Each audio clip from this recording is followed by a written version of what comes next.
Аймақта ауыл аманаты бағдарламасы бастау алғалы мал шаруашылығы дами түсті. Жүздеген ауылдағы мыңдаған тұрғын жеңілдетілген несие алып, ата кәсіп төрт түлікті бизнеске айналдырды. Дәл осы бағытта жеңілдетілген несие алып, шаруа қожалығының шырайын келтіріп отырғандар да жеткілікті. Соның бірі Қаракемер ауылының азаматтарымен Жомарт Есқара тілдесіп қайтты. Амангелді Садықов Қаракемер ауылының тұрғыны 3 жыл бұрын мемлекеттен жеңілдетілген несие алып 7 миллион теңгеге ауласынан қоражай тұрғызған. Қазір онда қой тұқымын бордақылап, алыс жақын елді мекендерді ет өнімімен қамтамасыз етіп отыр. Осылайша отбасы мүшелерімен бірге шағын кәсіппен айналысуда. Бұл шаруа қожалықта дәл қазір 300-ге жуық шопан ата тұқымы бар. Күнделікті бұндағы бордақы жануарлар жарты тоннаға жуық жем жейді.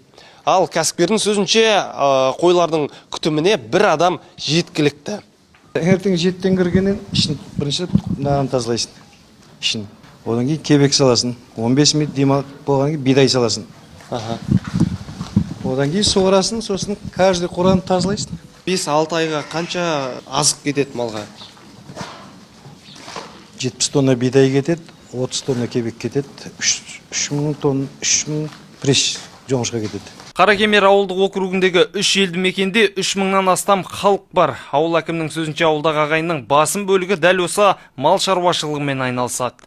Шаруа қожалық бізде 110 шаруа қожалық бар Қаракемер округінде.